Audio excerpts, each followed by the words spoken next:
প্রিয় মাধ্যমিক পরীক্ষার্থীরা, যারা 2026 সালে মাধ্যমিক পরীক্ষা দেবে তাদেরকে in the light off history, ইতিহাসের আলোয় ইউটিউব চ্যানেল থেকে স্বাগত জানাচ্ছি। আজকে শুরু করতে যাচ্ছি দশম শ্রেণীর বা মাধ্যমিক পরীক্ষার্থীদের জন্য প্রথম অধ্যায়ের একটি প্রশ্ন। ইন্দিরা গান্ধীকে লেখা জওহরলাল নেহেরুর চিঠি থেকে কিভাবে আধুনিক ভারতের ইতিহাসের উপাদান পাওয়া যায়? ইন্দিরা গান্ধীকে লেখা জওহরলাল নেহেরুর চিঠি থেকে কিভাবে আধুনিক ভারতের ইতিহাসের উপাদান পাওয়া যায়? তোমরা আলোচনায় থাকো, আমি তোমাদের জন্য আলোচনা করছি। এইটি 4 নম্বরের প্রশ্ন এবং তোমাদের জন্য পুরো প্রশ্নটি আমি শেয়ার করছি। এখানে তোমাদের বিভিন্ন 4 নম্বরে যে প্রশ্নগুলো মাধ্যমিক পরীক্ষার সম্ভাব্য তালিকায় রয়েছে তার একটি ইন্দিরা গান্ধীকে লেখা জওহরলাল নেহেরুর চিঠি, এ বিষয়ে আলোচনা করা হচ্ছে। Letters from a father to his daughter গ্রন্থে চিঠিগুলো লেখা হয়েছিল মূলত 1928 থেকে 30 সালের মধ্যে। ভারত তখন রাজনৈতিকভাবে অস্থির অবস্থায়। নেহেরুর নেতৃত্বে পূর্ণ স্বরাজের দাবিতে শুরু হতে চলেছিল বিরাট আন্দোলন। মেয়ে ইন্দিরা গান্ধীকে লেখা চিঠিতে তিনি সমস্ত জাতির প্রতি সম্মান প্রদর্শন করেছেন।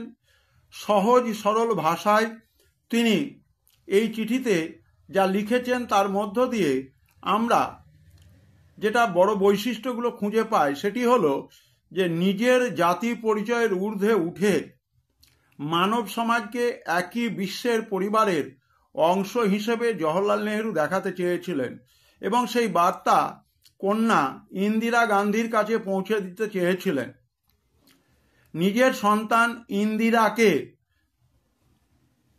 এই উদার ভাবনার সঙ্গে পরিচয় করিয়ে দেওয়ার প্রয়াস হল চিঠিটি letters from a father to his daughter. ভারতবর্ষের অন্যতম প্রধান রাজনৈতিক নেতা হিসেবে জওহরলাল নেহেরুর রাজনৈতিক চিন্তা এবং চেতনার ইতিহাস জানতে এই চিঠিটির গুরুত্ব অত্যন্ত বেশি। এই চিঠি থেকে জানা যায় ব্যক্তি জওহরলাল নেহেরুর পরিচয়। আমাদের মনে রাখতে হবে যে জওহরলাল নেহেরু এই চিঠিগুলোতে ইতিহাসের বিবর্তন আলোচনা করেছেন, কিভাবে রাজপদের সৃষ্টি হলো, বাণিজ্য কিভাবে হয়, সমাজের শ্রেণীবিভাজন কেন হয়েছে এবং তিনি বিদেশ থেকে আনা বস্ত্রের পরিবর্তে খদ্দরকে কেন ব্যবহার করা উচিত ভারতবর্ষে তার কারণ এখানে যথাযথভাবে তুলে ধরেছেন। তোমাদের একটি প্রশ্ন নিয়ে আলোচনা রাখা হলো। পরের একটি প্রশ্ন নিয়ে আলোচনা করব, সেটি হচ্ছে যে সাঁওতাল বিদ্রোহের কারণ। যেহেতু তোমাদের প্রশ্নটি 4 নম্বর মানের, সুতরাং তোমরা প্রথমেই 1855 সালে সাঁওতাল বিদ্রোহের কারণ আলোচনা করতে গিয়ে বলবে যে 1855 সালে ছোটনাগপুর মালভূমি এবং সাঁওতাল পরগনার বিস্তীর্ণ অঞ্চলে আদিম জনজাতির মানুষ সাঁওতালরা সিধু, কানু, চাঁদ, ভৈরব, ডোমন মাঝি, কালু প্রামাণিক প্রমুখের নেতৃত্বে ভাগনাডিহির মাঠে জমায়েত হয়ে যে বিদ্রোহের সূচনা করেছিল তার নাম হচ্ছে সাঁওতাল বিদ্রোহ। কারণ প্রথম কথা হচ্ছে যে এই অঞ্চলে দামিনী কোহ বা পাহাড়ের প্রান্তদেশে অবস্থিত করমুক্ত জমি, যেখানে সাঁওতালরা বংশ পরম্পরা ধরে বাস করেছিল এবং এর উপরে ব্রিটিশরা তাদের অরণ্য আইনকে প্রয়োগ করে সাঁওতালদের বাঁচার অধিকারকে কেড়ে নিয়েছিল। জঙ্গলে প্রবেশের অধিকার খর্ব করা হয়েছিল, তার বিরুদ্ধে ছিল সাঁওতালদের প্রতিবাদ। দ্বিতীয় হচ্ছে খ্রিস্টান ধর্মের প্রভাব।